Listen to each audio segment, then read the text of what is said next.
ಅಂಬದಯಾ ಸಾಗರಿ ಮಾ ತ್ರಿಪುರ ಸುಂದರಿ ಮಾ ಅಂಬದಯಾ ಸಾಗರಿ ಮಾ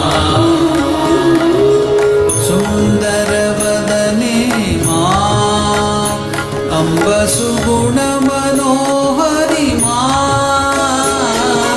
ಸುಂದರ ವದನೆ ಮಾ ಅಂಬ ಸುಗುಣ ಮನೋಹರಿ ಮಾ ಜಯ ಜಗ ಜನನಿ ಮಾ ಜಯ ಜಗ ಜನನಿ ಮಾ ಅಂಬ ಜಗದೋದ್ಧಾರಿಣಿ ಮಾ ಅಂಬ ಜಗದೋದ್ಧಾರಿಣಿ ಮಾ ಜಯ ಜಗ ಜನನಿ ಮಾ ಅಂಬ ಜಗದೋದ್ಧಾರಿಣಿ ಮಾ ಜಯ ಜಗ ಜನನಿ ಮಾ ಅಂಬ ಜಗದೋದ್ಧಾರಿಣಿ ಮಾ ಅಂಬ ಶ್ರೀ ಚಕ್ರವಾಸಿನಿ ಮಾ ಅಂಬ ಶ್ರೀ ಚಕ್ರವಾಸಿನಿ ಮಾ ಸಚ್ಚಿದಾನಂದ ರೂಪಿಣಿ ಮಾ ಸಚ್ಚಿದಾನಂದ ರೂಪಿಣಿ ಮಾ ಹೃದಯ ನಿವಾಸಿನಿ ಮಾ ಅಂಬ ಪಾಪ ವಿಮೋಚಿನಿ ಮಾ ಹೃದಯ ನಿವಾಸಿನಿ ಮಾ ಅಂಬ ಪಾಪ ವಿಮೋಚಿನಿ ಮಾ ಕರುಣಾರೂಪಿಣಿ ಮಾ ಅಂಬ ಸಂಘ ಜನನಿ ಮಾ ಕರುಣಾರೂಪಿಣಿ ಮಾ ಅಂಬ ಸಂಘ ಜನನಿ ಮಾ ಜಯ ಜಗ ಜನನಿ ಮಾ ಅಂಬ ಜಗದೋದ್ಧಾರಿಣಿ ಮಾ ಜಯ ಜಗ ಜನನಿ ಮಾ ಅಂಬ ಜಗದೋದ್ಧಾರಿಣಿ ಮಾ ಜಯ ಜಗ ಜನನಿ ಮಾ ಅಂಬ ಜಗದೋದ್ಧಾರಿಣಿ ಮಾ ಜಯ ಜಗ ಜನನಿ ಮಾ ಅಂಬ ಜಗದೋದ್ಧಾರಿಣಿ ಮಾ ಭಕ್ತಿ ವಿದಾಯಿನಿ ಮಾ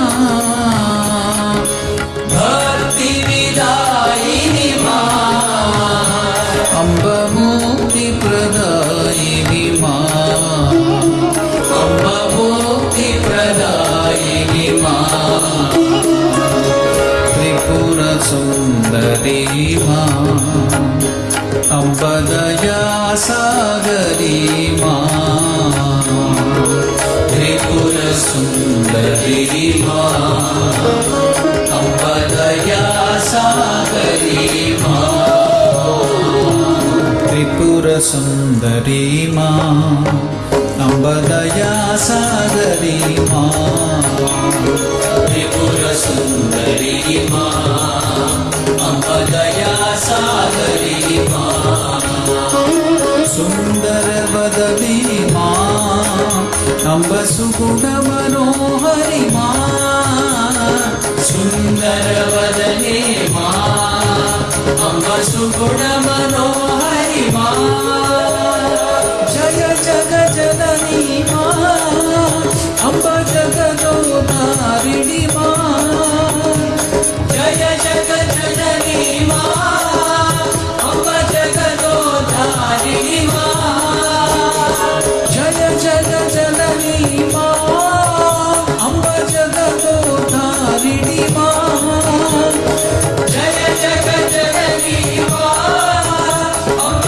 ಜಗದೋದ್ಧಾರಿಣಿ ಮಾ ಅಂಬ ಶ್ರೀ ಚಕ್ರವಾಸಿನಿ ಮಾ ಅಂಬ ಶ್ರೀ ಚಕ್ರವಾಸಿನಿ ಮಾ ಸಚ್ಚಿದಾನಂದ ರೂಪಿಣಿ ಮಾ ಸಚ್ಚಿದಾನಂದ ರೂಪಿಣಿ ಮಾ ತ್ರಿಪುರ ಸುಂದರಿ ಮಾ ಅಂಬದಯಾ सागरी माँ त्रिपुर सुंदरी माँ अम्ब दया सागरी माँ त्रिपुर सुंदरी माँ अम्ब दया सागरी माँ त्रिपुर सुंदरी माँ अम्ब दया सागरी माँ अम्ब दया सागरी माँ अम्ब दया सागरी माँ अम्ब दया सागरी माँ अम्ब दया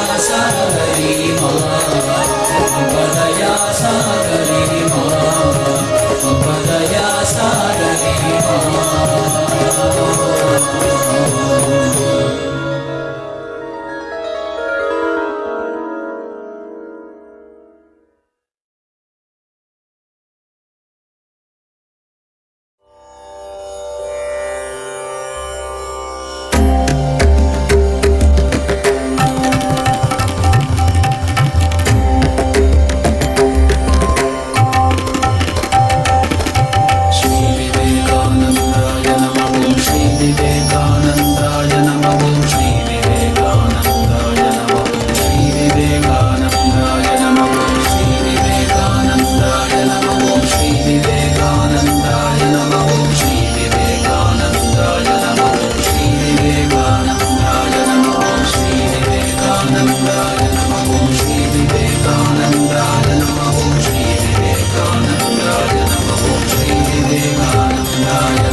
ಮೊರೆಯುವ ಕಡಲಿಗೆ ಹಾರಿದು ಮುಗಿದ ತೆರೆಗಳ ಸೀಳಿದ ಈಜಿದ ನುಗ್ಗಿದ ತೆರೆಗಳ ಸೀಳಿದ ಈಜಿದ ನುಗ್ಗಿದ ಕಟ್ಟಿ ಬಂಡೆಯಲ್ಲಿ ಬೇರೂರಿದ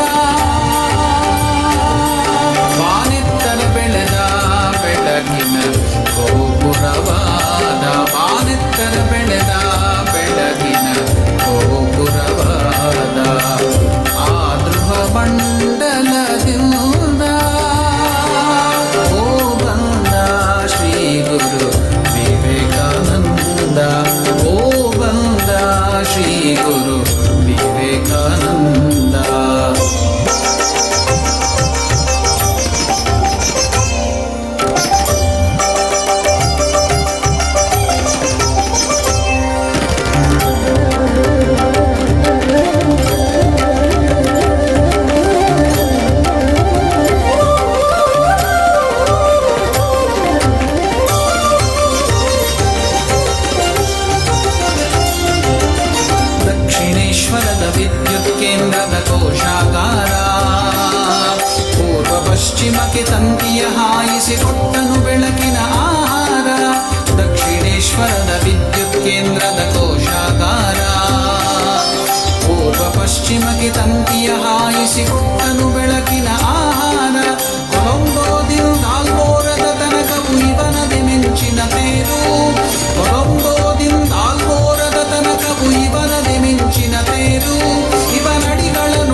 ನಡೆಯದೆ ಬೆಳದಿಂಗಳ ಹಣ್ಣು ವಜ್ರದ ಮೈ ಉಕ್ಕಿನ ನರಗುಡಿ ಮಿಂಚಿನ ಕಣ್ಣು ಹುಡುಗಿನ ನನಿ ಹೊನಲಿನ ನಡೆಯದೆ ಬೆಳದಿಂಗಳ ಹಣ್ಣು ಕವಿ ಋಷಿ ಯೋಗಿ ಸಂತ ಕವಿ ಋಷಿ ಯೋಗಿ ಸಂತ ಲೋಕಾದ್ಯಂತ ನಡೆರುವ ಸಂತ ಲೋಕಾದ್ಯಂತ ನಡೆರುವ ಸಂತ ಆ ಧ್ರುವ ಮಂಡಲದಿಂದ ಆ ಧ್ರುವ ಮಂಡಲದಿಂದ ಓ ಬಂದ ಶ್ರೀ ಗುರು ವಿವೇಕಾನಂದ ಓ ಬಂದ ಶ್ರೀ ಗುರು ವಿವೇಕಾನಂದ ಓ ಬಂದ ಓ ಬಂದ ಓ ಬಂದ ಶ್ರೀ ಗುರು ವಿವೇಕಾನಂದ.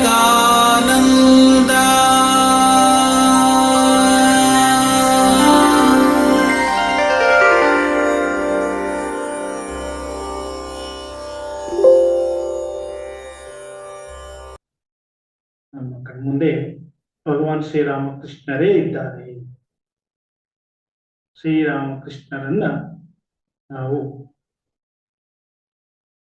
ಜೀವಂತವಾಗಿ ಕಾಣ್ತಾ ಇದ್ದೀವಿ ಅನ್ನೋ ಭಾವಿಸ್ಕೋಬೇಕು. ಶ್ರೀರಾಮಕೃಷ್ಣರು ನಮ್ಮೆಲ್ಲರ ಇಷ್ಟ ದೇವತೆ. ಶ್ರೀರಾಮಕೃಷ್ಣರನ್ನ ಎಷ್ಟು ಭಾವಿಸ್ತೀವೋ ಅಷ್ಟೋ ಮನಸ್ಸಿಗೆ ಆನಂದ, ಶಾಂತಿ ಎಲ್ಲ ಸಿಗುತ್ತೆ. ಶ್ರೀರಾಮಕೃಷ್ಣ ಪಾದ ಕಮಲಗಳಿಗೆ ಪುಷ್ಪಾರ್ಚನೆಯನ್ನು ಮಾಡೋಣ. ಮಾನಸಿಕವಾಗಿ ಶ್ರೀರಾಮಕೃಷ್ಣರಿಗೆ ಪೂಜೆ ಸಲ್ಲಿಸೋಣ.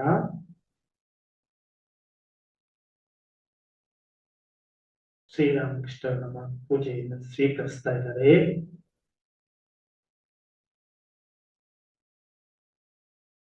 ಶ್ರೀರಾಮಕೃಷ್ಣರನ್ನ ಪ್ರಾರ್ಥಿಸೋಣ. ಮಾನಸಿಕವಾಗಿ ನಮ್ಮ ಪ್ರಾರ್ಥನೆಗಳನ್ನ ಶ್ರೀರಾಮಕೃಷ್ಣರಿಗೆ ಸಲ್ಲಿಸೋಣ.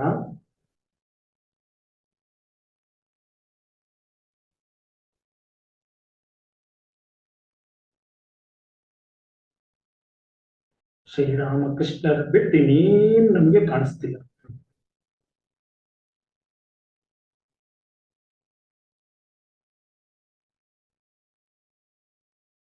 ಈಗ ಶ್ರೀರಾಮಕೃಷ್ಣರ ಆ ನಾಮ ಜಪವನ್ನು ಮಾಡೋಣ. ಓಂ ನಮೋ ಭಗವತೆ ರಾಮಕೃಷ್ಣಾಯ. ಓಂ ನಮೋ ಭಗವತೆ ರಾಮಕೃಷ್ಣಾಯ. ಓಂ ನಮೋ ಭಗವತೆ ರಾಮಕೃಷ್ಣಾಯ.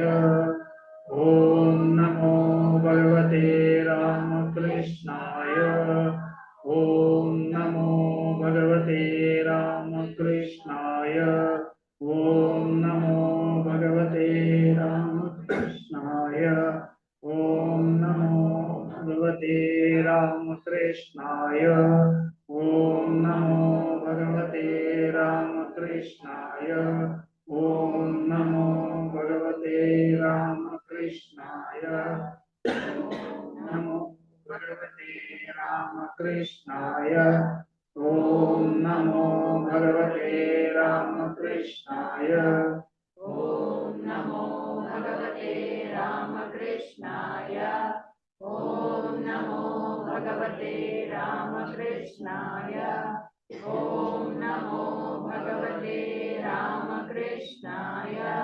ಓಂ ನಮೋ ಭಗವತೆ ರಾಮಕೃಷ್ಣಾಯ.